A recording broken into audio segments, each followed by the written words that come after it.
Okay, let's see the Heilige Gemara. So we already started the Mishnah, but we'll quickly run through it again.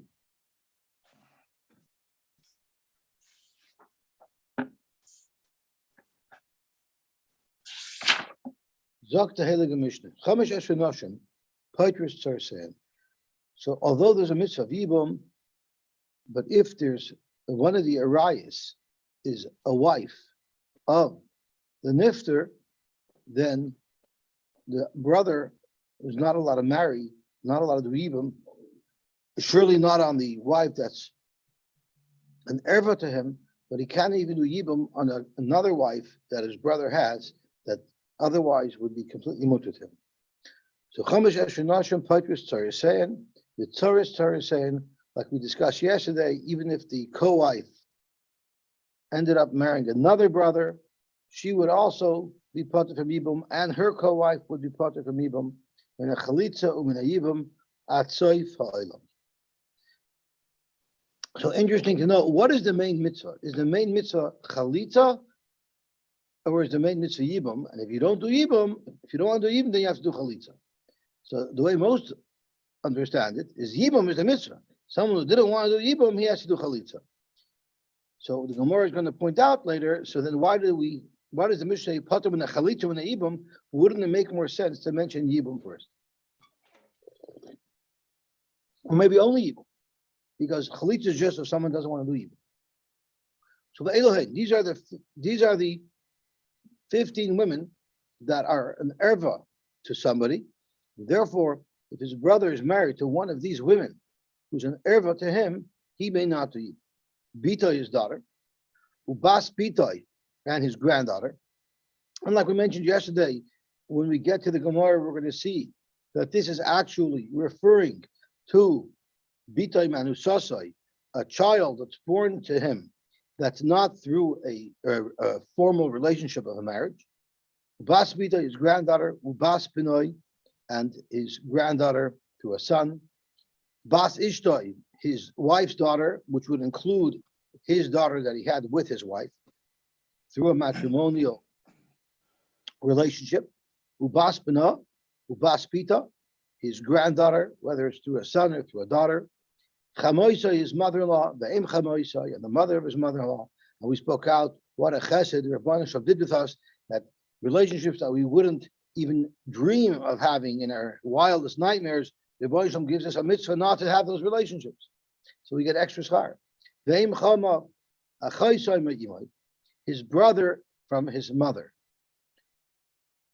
So Reuben and Shimon were brothers. They shared a father, Yaakov. But Reuben had a brother, Zvulun, who he shared a mother with, who was not related to Shimon at all. So if that brother married Shimon's,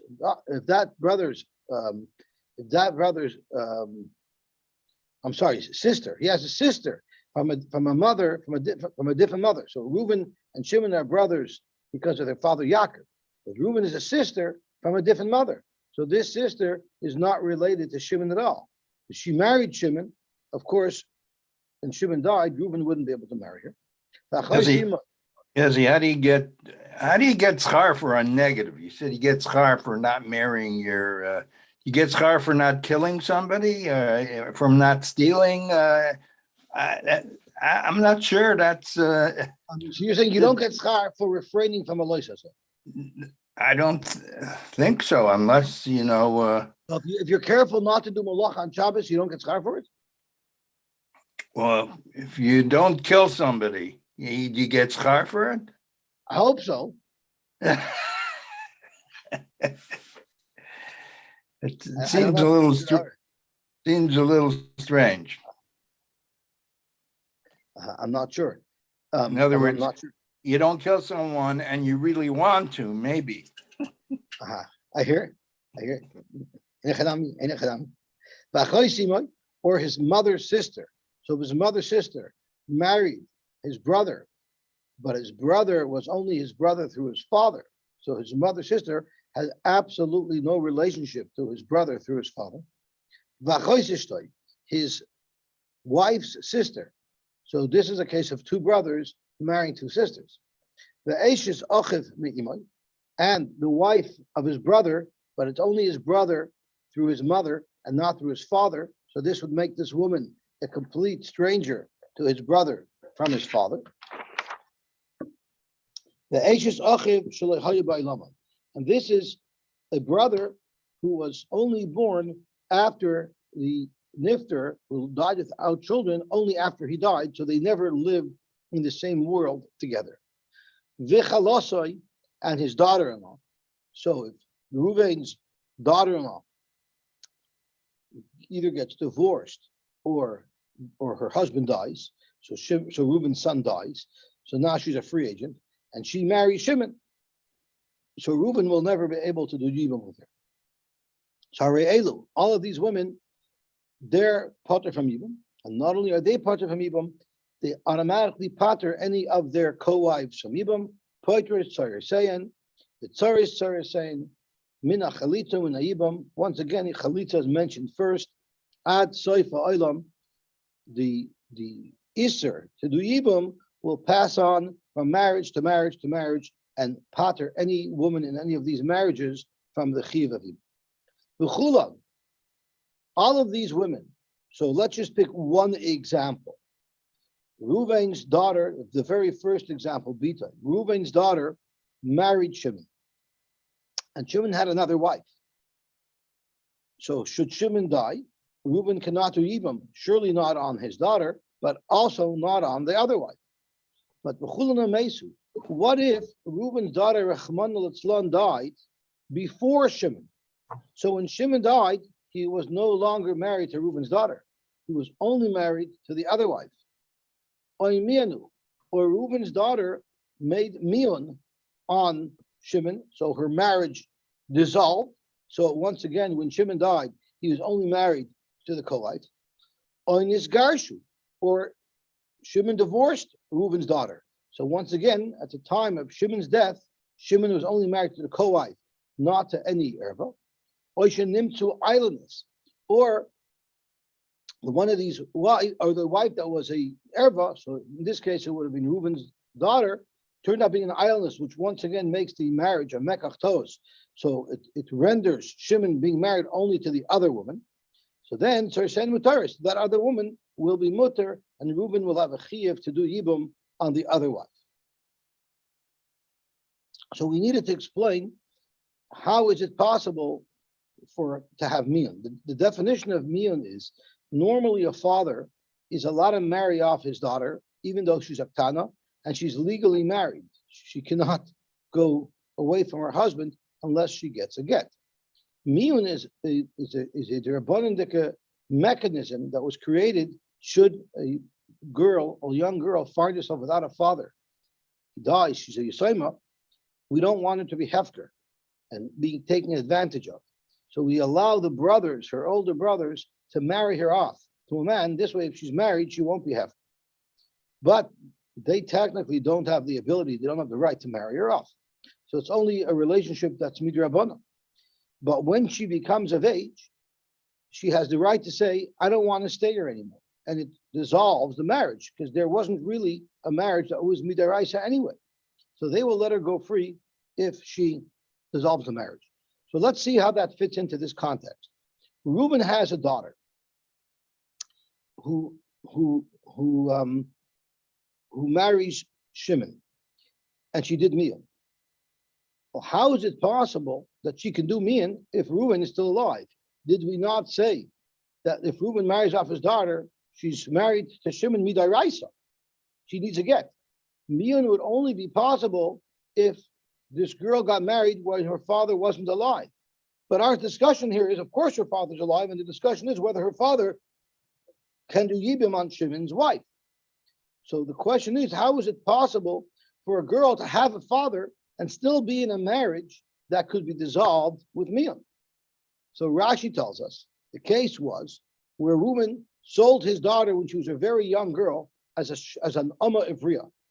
And she went through the period of Amma Ivriya. She got freed. The halach is once one sells his daughter as an Amma Ivriya, he can no longer marry her off midaraisa. He loses that schus to marry her off. So now, even though Reuben married off his daughter to Shimon, it wasn't a full marriage. It was only a derabbanan marriage, and therefore she still had a right. She still had a right to do miyun. Okay, so all of these things are shenim to islands to shen mutars. However, we listed off a whole bunch of exceptions. Mesu, Mianu, Niskarshu, or Nimtu islands. Now, not all of these possibilities, not all of these examples would be applicable to all of the 15 women that we just listed off that are an erva to Reuben. For instance, the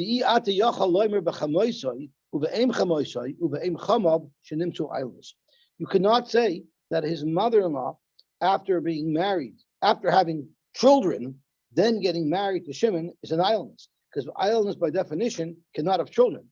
So it would be impossible for his mother-in-law, or for the mother of his mother-in-law, or for the mother of his father-in-law to have become an islandess, because by definition they're not islandesses. But they still could have died, or they still could have been divorced. But the example of islandess would have been impossible to occur by a woman who already had children. Oishaminu, they couldn't make meal either, because by definition, if they had children, they're adults. And if they're adults, then they can no longer get married. Then they could no longer do meal. Okay. Now the Mishnah gets into the practical examples, which we already spoke out, but the Mishnah now sets up the case. Ketzad Potrus Tzaros. How does it work that an erva paters her tzara, her co-wife, from the mitzvah of evil? Haisa Bitai, let's say Reuven's daughter, or Reuven's sister through his mother, or any one of the examples of the 15 examples of arayas that our Mishnah just listed. Any one of these women were Nesuyis Lach, were married to Shimon. And Shimon has another wife, besides the wife that's an erva to Reuven. Umeis, and then Rachmana Litzlan, Shimon died. So Keshem Shabitai Petura, just like Reuven's daughter is part from doing Yibum, because Reuven's daughter cannot be married to Reuven. Kach Tzarasa, so too the co-wife of Reuven's daughter, meaning Shimon's other wife, she's also Petura. She will also be parted from Yibum. So they're both women who could walk free and marry any other husband without needing Yibum, and of course without needing Chalitza. So they're pater because once they don't have a Chiyav Yibum, they're free to go. Now what happened if Shimon's second wife, so Reuven's daughter, let's say her name was Rivka, and Shimon's second wife was Shprinza. She's an almana, her husband Shimon just died. And then this woman Shprinza, who was Shimon's second wife, and this is Lach of Hashem. And then Shprinza decided to marry Levi. So now Shprinza is married to Levi, but she wasn't Levi's first wife. Levi had another wife whose name was Brindy. So now Levi has two wives, Shprinzi, who was once Shimon's wife, and Brindy, who's his other wife. And then Levi died as well, without children. So now Shprinza once again falls to Reuven, to Yibum, and her co-wife, Brindy, also falls to Reuven and Yibum. But Shprinzi, we already said, will never be able to fall to Yibum to Reuven, because she was once a co-wife with Reuven's daughter. So she is forever poisoned. So Keshem should Tzaros Bitai Petura. Just like Shprinzi, there's no Chiyav Yibum on her. Kach Tzaros Tzarasa Petura. So too, Keshem should Tzaros Bitai Petura, just like Shprinzi is Potter. Kach Tzaros Tzarasa Petura. So too, Brindy will also be Potter. And even if Brindy went and married another brother, and there was another wife there, that would also be Potter. So once you're in a marriage where there's anyone there that is Potter from Yibum, automatically you're a Potter from Yibum, and you'll even Potter this man from doing Yibum, no matter which other brother you might be married to. Afilu ein mea. Even if Reuben was one of 100 brothers, all of them would not be Mechayiv Reuben in Yibum. Ketzad imesu Tzarasein mutaros. The Mishnah also said that if their erva died, so Shimon was married to Reuben's daughter, and he was married to another wife, and Reuben's daughter died before Shimon. So what is that exact case? So although we spoke it out, the Mishnah is going to speak it out as well. Ketzad imesu Tzarasein mutaros. Haisa bitai, Reuben's daughter, oyachas mikol harayis ha'elu, or any one of the other arayis in the list, the will-use daughter, Nusus la'achim. So Reuben's daughter was married to Shimon. V'lo isha acheres, and Shimon had a second wife. And then Mesabita, Rachman Litzlan, Reuben's daughter died. Shimon lost one of his wives, but his other wife is still there. Or Niskarsha, or Shimon divorced Reuben's daughter. The Achakach Mesach, and only then did Shimon die. Then Tzaros Muteres. Then Reuben does do Yibum with the remaining wife, because at the time that the Chi of Yibum was triggered, at the time of the death of Shimon, there were no women in the marriage that were usher to Reuben. There was only one wife there who's mutter to Reuben, and therefore Reuben will do Yibum. What happens if Reuben's daughter was married to Shimon, but she was married to Shimon with a marriage that was derabanan, meaning she's in the position now where she could make miyun, which means that she's not really married to Shimon midaraisa, she's only married to Shimon midarabanan, and we don't even know if she's going to stay married to him because she could make miyun at any time. So the question is, will she also disqualify her co-wife from Yibum? If she's really married to Shimon, yes, she definitely disqualifies her co-wife from Yibum. But what if she's not really married? Maybe it's not a real marriage, and she wouldn't disqualify. So Zok the Mishnah, what is her status? What if she could do miyun, but she hasn't done miyun yet? So Shimon died, and he's still married to Reuben's daughter, who could do miyun, but has not yet done miyun. But he's also married to another wife. So therefore, we can't say that she's pater from Yibum and Chalitza because maybe she's not married. Maybe she'll make miyun and that dissolves the whole marriage. But we can't let him do the Yibum because maybe she is married. So what do we do? So the halacha is Tzaros chayletzes v'loy mishavem. Since it's a suffix, we tell the tzara to do chalitza but not Yibum. Because if she did Yibum and she was really Tzaros erba, then there was a terrible Isser curse. There was an Isser nus performed here. But if she did Chalitza and the Chalitza wasn't necessary, so big deal. Right? They just did physical action. They just tied a shoe and they untied a shoe, they spit. There's no Isser involved. So you do Chalitza to play it safe. Okay, we got through the Mishnah. The Mishnah was a big chunk to digest. Smooth sailing now, right? It gets a little bit easier. Yes, it's a little bit smooth sailing. I'm not saying it's going to be a walk in the park, or maybe it'll be a canoe trip on a calm river. Okay. Let's see Rashi. We haven't had a geschmacke exposure to Rashi with long geschmacke Rashis explaining and clarifying and elucidating complicated Gemaras. So I have a taiva to indulge a little bit in Rashi. So let's just see the last Rashi on the Mishnah. Reuben's daughter, who's married to Shimon, is a ketana. She's in a position where she could do miyun if she would want, but she has not yet done miyun. And his brother died.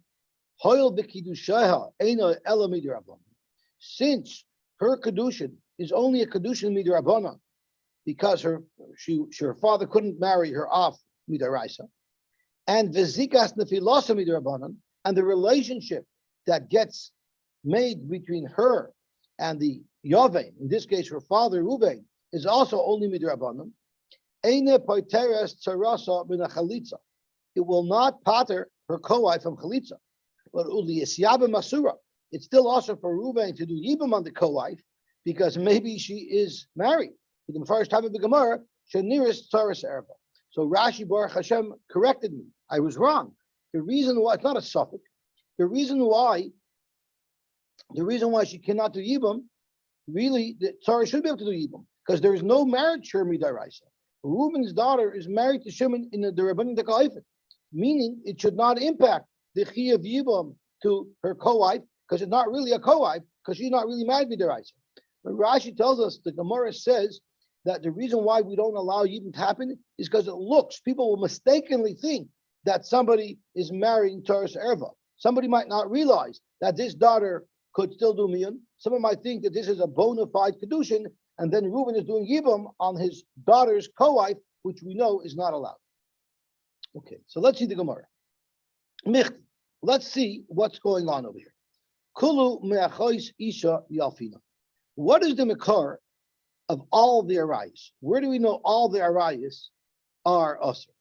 Rashi says, Michti kulu arayas, mashab turish from the So where do we know that if someone's an erba, they're part from Yibum? Because if you think about it, Eishes ach is an erba. It's an chiyuv kares, there's an isser to marry your brother's wife. Yet Yibum trumps that. So how do we know that Yibum doesn't trump all of their rights?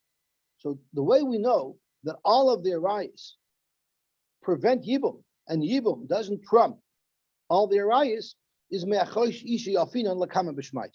So the Gemara is soon going to tell us how we know from achosh isha that if the erva of achosh isha exists, there would be no Yibum.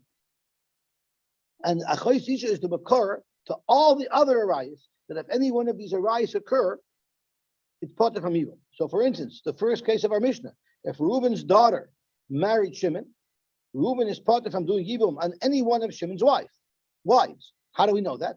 We know that from the case of achosh isha, from the case of your wife's sister, which the Gemara will illustrate later. So if that's the case, then the prime example of this entire Mishnah, which discusses the fact that an erba doesn't allow Yibum, since it's kulum achosh isha alfinan, listni achosh isha bereisha. Wouldn't it make sense to have presented as the first one of the arayas that the Mishnah is discussing should be achosh isha, because that is in fact the source of the entire halach of the Mishnah. So wouldn't it have made sense to have a achosh isha first? Our Mishnah starts with bitay, but it should have started with a achosh isha, because that is what we would call the flagship isser to do evil. V'chi tema, and if you want to argue that the reason why we chapped on bitay first is Tana chumri nakat, the Tana wanted to first pick the most severe one of the arayas. So the Tana is saying the most severe of the arayas you cannot do Yibum on, but even less severe arayas you're also not allowed to do Yibum on. So maybe the Tana is trying to build it up. So maybe Tana chumri nakat. What is the oynish for bitoy? What is the oynish if one has a relationship with his daughter? It's sreifa, which means that if our Tana is mentioning bitoy first, and we're trying to say that our Tana is picking the most severe of the rayas first, then you have to argue that Misa Sreifa was the most severe of all the Misas. For Rab Shimon, we're going to have to say that the Tana of our Mishnah agrees with Rab Shimon. Damar Sreifa Chamura, that old Sreifa is the most severe of the Arba Misas Bezin. And therefore, we started off with Bitay, because that is the most severe of their rights. Correct the Gemara, Ihachi, if that is your theory, Listni Chamoisai Bereisha. Really, Chamoisai should have been mentioned first. You know why? Because do you know how we know that Bitay? How do we know that Bitay gets Sreifa? It doesn't say Sreifa in the pasuk of Bitay. There's actually a Gzeira Shava. It says the word Zima by the Parsha of Bitay, and when the Torah talks about Chamoisai, when the Torah says Beferish, if someone is noyif with his mother-in-law, he's chayiv Sreifa because Zima he. So we say by Chamoisai, the Torah says Beferish there's a chayiv Sreifa, and it mentions the word Zimahi. By Bitay, it doesn't say anything about Sreifa in the Torah, but it also uses the term Zimahi. So we say, just like where it says Zimahi, by Chamoisai, the chayiv Sreifa, so too, when it says Zimahi by Bitay, the chayiv is Sreifa. But Chamoisai is the flagship of the arayas that has a Misaf Sreifa. So the Ihachi, listening Chamoisai Bereisha, the Ikar Sreifa, Bechamoisai Ksiva. The main source of a Chiyav Sreifa for arayas is Chamoisai. So Chamoisai should have been first. Good morning. The Oid. So we're on the third line from the bottom of Daf Beis Amud Beis, and the Gemara is focusing on the order of the list of the arayas that the Mishnah made. The Gemara is trying to understand why Bitay is first. If it's because Bitay has a Chiv Sreifa, Chamoisai should be first, because Chamoisai is the Mikar of the Chiv Sreifa for all of the arayas that have Sreifa. The Oid, Basa Chamoisai, Listni Kalasai.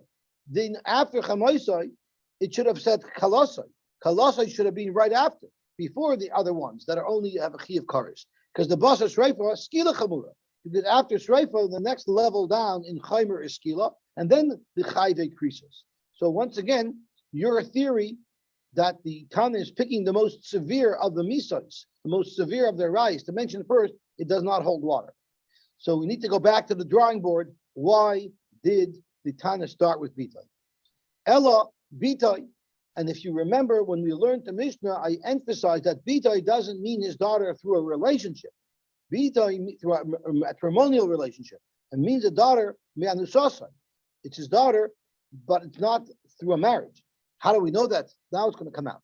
Ella Bitai, even the Asami Drasha, since we only know Bitai from a Drasha, Chavivale, it's very dear to the Tana. The Tana has a Geshmaka Drasha. And since it's a Geshmaka Drasha, it's not a portion of the Torah, it was a very dear piece of information. And the Tana wanted to highlight it first. They'll take even the Asami Drasha Chavivale. If that's the reason why it's first, well, guess what? Kulunami Midrasha Asu. All of these arayas, how do we know that they're potter from Yibum? We know they're potter from a drasha, like we said earlier. Achois Ishtoi is the makar, where an arayas is potter from Yibum. And all of the other arayas that we say are potter from Yibum, we learn out of Achois Ishtoi with a drasha. So then why is Bitai more dear to the Tana to share with us that it's potter from Yibum? Zakta Gemara in the Hidala in Yibum, Ashin Midrasha. All of the other arayas we learn out of a drasha only that they're potter from Yibum. But the Torah specifically mentions that they're arayas. How do we know you're not allowed to marry such a woman? That's more portion of the Torah. Iker Isurayu behed Yoksiv. The Torah is very clear in listing off these arayas. So we know they're also because the Torah specifically says they're also. How do we know they're potter from Yibum? That we know from a drasha. But Bitai, a man's daughter that came on the Sosai, that didn't come through a matrimonial relationship, is never mentioned in the Torah. You know, it never says in the Torah that a man may not have relations with a daughter that came from a anusa, meaning it was not from a matrimonial relationship. It does not say that in the Torah. Iker Isura Midrash. We only know that she's also through a drash. The Omar Rava, Omoli Rav Yitzchak Bar Abdimai, Asher Heina Heina, Asher Zima Zima. We had this in Chakiga. So let's have a look what this means. Heina Heina, Zima Zima. Unfortunately, we don't have those new Gemara yet that have the psukim at the side. So I have to go back to the old-fashioned way, and I have to look it up in the Chumash. But Baruch Hashem, we still do have Chumashim here, so we'll let our fingers do the walking. For anyone who, maybe that ages me if I say that term. So in Vayikra Yud Ches, which I believe is the parsha that we lay during Yom Kippur Mincha, and it says over here, when it speaks about Bitai, it's Vayikra Yud Ches. Let's see where it is. Vayikra Yud Ches and Shom Chaf. So let's see if we could find where it talks about Bitai here. It says Ervas Isha. Okay, Pasuk Yud Zayin. Ervas Isha ubita loy segale. The erva of a woman and her daughter, he should not be megala. Now this is referring to a woman who's married to him. Isha means a woman who's connected to him through a matrimonial bond. Ervas Isha ubita loy segale. So it tells you beferish you're not allowed to have relations with your daughter. But this daughter that the Torah is referring to is speaking about a daughter that was born to him through a matrimonial relationship. And it also says, so here the pasuk says very explicitly, one may not marry the daughter of his wife, nor the granddaughter of his wife. And that's a mafurish in the pasuk. And the Torah uses two words to describe this type of relationship. Shara Hena Zimahi. So there's a word Hena here, and there's a word Zima here. On this word Zima, we learn that if a person lives with his daughter or his granddaughter, he's subject to the Isser of Zima, which is told to us elsewhere that Zima means a Chiyuv Karis. And I'm sorry, Zima means a Chiyuv Shreifa. And we'll see that in a minute in Vayikra Chav. So let's go to Vayikra Chav.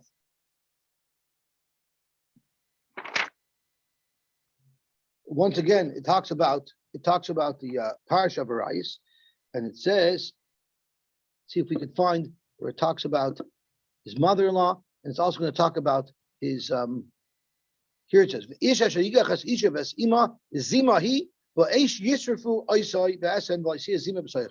so since it uses the word zima when it's describing the isser of someone marrying his mother-in-law, and it says beferish in that pasuk that there's a chi of shreifa, it also mentions zima in the other pasuk that we discussed in Parshas Achrei Mois that says beferish one may not live with his daughter or his granddaughter. That's how we know that there's a chi of shreifa for someone who lives with his daughter or his granddaughter.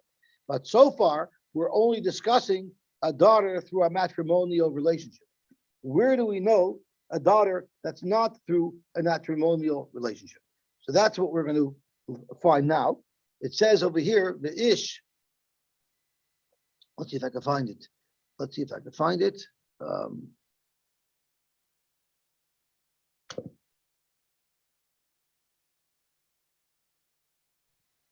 Kolosai, Zocher, Isha Besima.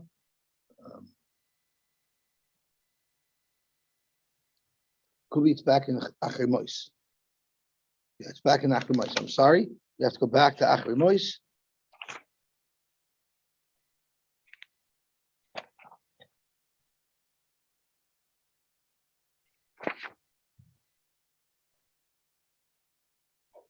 Look at the psukim again.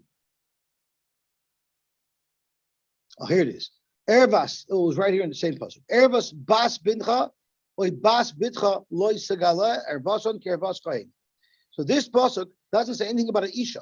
It just says bas bincha oy bas bitcha. It doesn't even talk about his daughter. It talks about his granddaughter. So the pasuk is a granddaughter loy segala ervason.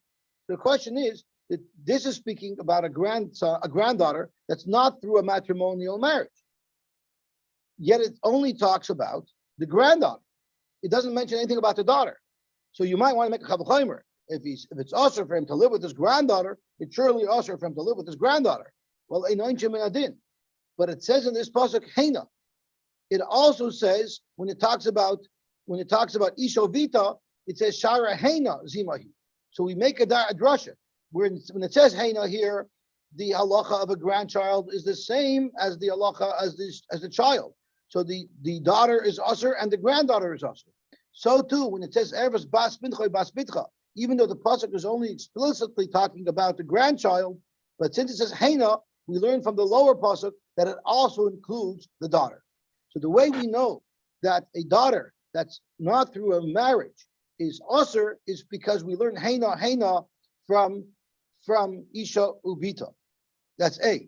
And then the way we know that there's a chiv shreifa here is because it says zima by isha ubita, and it also says zima by chamoisai, and by chamoisai it tells us beferish that the chiv is shreifa. So since we have, how do we know that it's not a matrimonial marriage?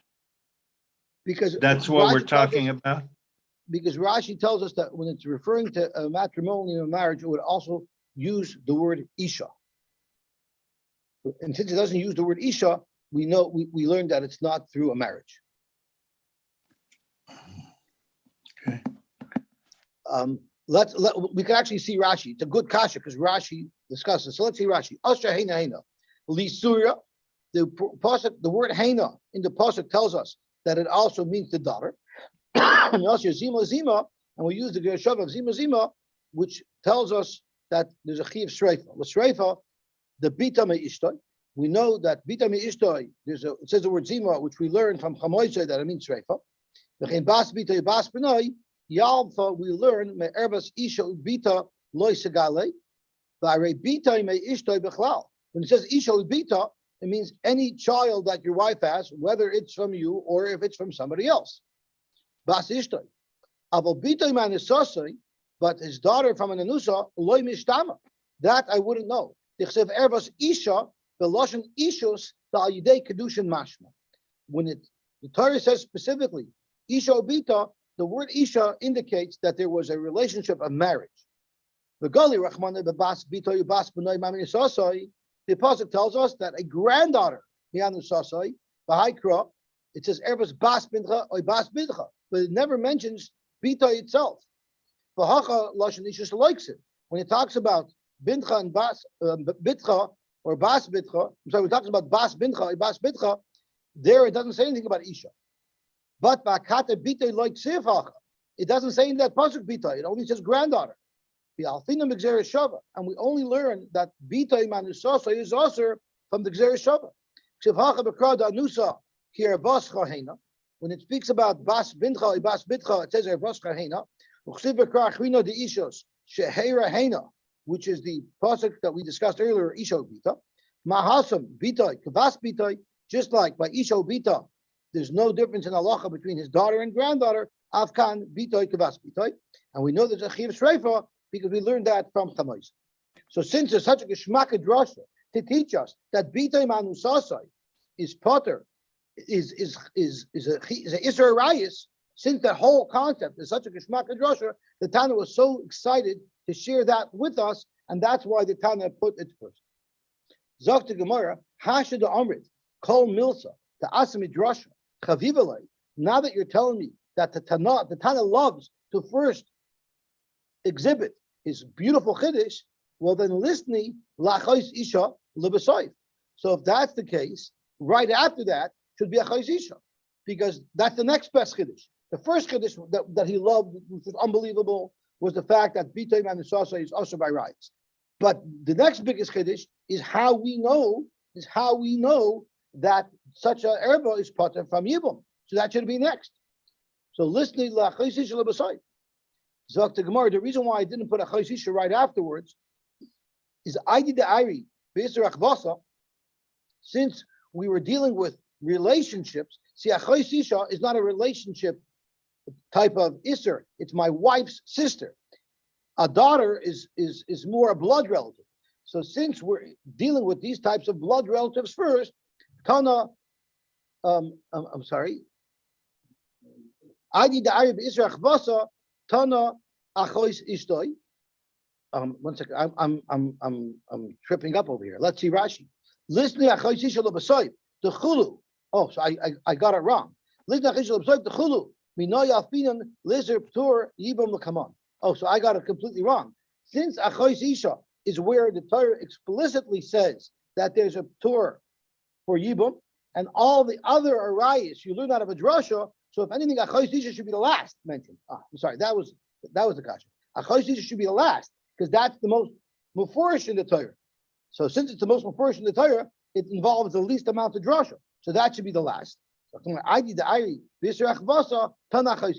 Since we were speaking about sisters, we'll also bring in Achos Isha. Lahai Bava Libasai. So it should still be at the end. So we have to look closer at the order of the arais listed in the Mishnah. So the Mishnah says, Bitay Bas Bitay, Ubas Benoi, Bas Ishtoi Bas Benoi, Bas Bita. That all makes perfect sense because that's speaking about the daughter, which was a Chiddush, so it lists all of the Achvasa first. Then it says, Chamoisai, Ve'em Chamoisai, Ve'em Chamav, Achois Mimai, Achois. Then it goes Achois Ishtoi. But then it still has Eishes Achav Mimai, Eishes Achav Shlahai by Lamai. But since Achois Ishtoi is the one that's most mafurish, it should be all the way in the back. That was the Gemara's kasha. So why isn't that all the way in the back? Zok to Gemara. Let's see where we are. Listen to the Achois Ishtoi. I need the Ari V'Yisach Vasa. Therefore, Tana Achois Ishtoi. That's why it stuck it in earlier because it makes sense to put that before Eishes Achav Shlahai by Lamai. It makes sense to put it before Eishes Achav Me'imai, which is already a different generation. So let's see where we're holding. The list on the high bubble. Besides Elatana Kurvi, so I was right for Gemara. So why isn't it all the way at the end? So Gemara Elatana Kurvina. The order of how the Tana presented these krivim is not about what's more chamer, what's a bigger chiddush. It's just going in level of relationship from closest to him to furthest away from him. Elatana kurvi nakatana. So Bitai is the close out of all the relations in the entire Mishnah that's listed off. The closest relationship to him is his daughter. Then comes Bas Bitai. Then comes his granddaughter, right? These are mamish close to him. They came out of him. Ubas benoi, the kroiva atzma. So the very first arise that the Tana wants to list are those arise that are closest to him. That's why he lists those first. The ID the Tana shloisha doris lamata didei, since it listed 3 generations, so him, his daughter, and his granddaughter, so it listed 3 doris in the future. Tananami shloisha doris lamata dida. So first it talks about his daughter and his granddaughter. Then it talks about his wife's daughter and his wife's granddaughter. So those are the first 6 cases in the Mishnah. And then once we deal with those, and since it listed off 3 generations past him, his daughter and his granddaughter, then it goes to 3 generations before him. It looks at the generations that are before her. So that's his wife, his wife's mother, and his wife's grandmother. So those are the first set of relations of Isurim that the Mishnah mentions, because it all starts from Bita. And then the Tana Achoisai, then it goes to his sister, and then it goes to Achois Imai, the Krei Atzmai. They're still connected to him, they're his blood relatives. The Aidi the Iri, the Isser Achva, and since it was talking about sisters, Tana Achois Ishtoi, it mentioned the sister of his wife, who's not a blood relative, but it's still a sister. And then Dr. Gemara, Uvidinhu, the Liktima Lekalasoi, Mekama Eishes Achav Shlahoya Bailam. Really, the Kalasoi, which is last in the Mishnah, it should have been mentioned before Eishes Achav Shaloi Bailamai and not after. It should have been first. Why? The Loi Mishum Kurba Huda Asira. Kalasoi is not Asir, because Eishes Achav Shaloi Bailamai is not Al Kurba. So really, Kalasoi should have been first. Rashi says the loy mishum kurbu dasar klimer v'chivin the krayvim nakat va'azil. Since we're listing relations and we're listing first the closer relations and then the further relations, v'chalasai v'eishes achav shlayhay ba'lamai v'eishes achav me'imai lav mishum kurbu dedehu. They're not blood relatives to him who they are Asirin. So therefore, bedinu the list kalasai mekama eishes achav. Really, kalasai should have been before eishes achav shlayhay ba'lamai u'mekama eishes achav me'imai nami. Should have been before Eishes Achav Me'imai as well. Mishum the Chalasai Chamira Tvei Minai, because Chalasai is a more severe Isser. So once we no longer are following the order of who's closer, so the next order that we should follow should be the one that's more Chomer. Since these are no longer relation relatives, they're no longer blood relatives or relation relatives, it should go in order of Chumrah. So therefore, Chalasai should have been first. The Iri, the Isser Achva, since we're speaking about brothers, Tana Eishes Achav Shlahai Bailamai, because it's talking about a brother. The other Tana Kalasai. Okay, let's stop over here. Okay, Yosy, just a quick comment. Since Ruvain died, there's also Yerusha. I imagine Said having to manage Yerusha because he has no kids. But joking aside, it just rings familiar that the order of inheritance of the order of inheritance is very similar, that we go generations down before we go up and across. So first the children, then children's children. You're closer to your great-grandchild than you are to a brother.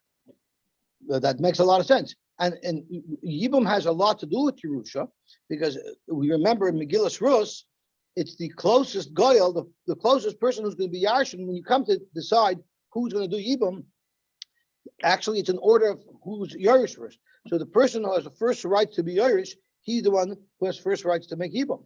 That's exactly how it was with Rus. Okay, so it's a package deal. You can't just be close when it comes to inheritance, but then when it comes to actually Yibum, and you have to pay. Right. So the Yibum comes with the Yerusha. It reminds me of a story with the Satmar Rebbe. The Satmar Rebbe said over that in the pasuk of Lo Sachmoid, the pasuk lists of Lo Sachmoid, Eishes Avichai v'Avdoi v'Shoyai v'Mosai v'Chol Asher L'Reacha. The fact that Satmar Rebbe, the Torah already listed off item by item every single possible thing that you could be jealous of your friend for. So what is the Torah adding v'Chol Asher L'Reacha if it already includes everything, already itemized everything? So you think you can look at your friend's fortune and cherry pick which parts of his life you want and which parts of his life you don't want. Zok the Satmar Rebbe, if you take one of his light, you got to take everything that comes with it. Yes, you might get his Jaguar and his money, but then you're stuck with his wife too. So it's a Zok the Satmar Rebbe. Once you look at the whole package deal, it's not so exciting anymore.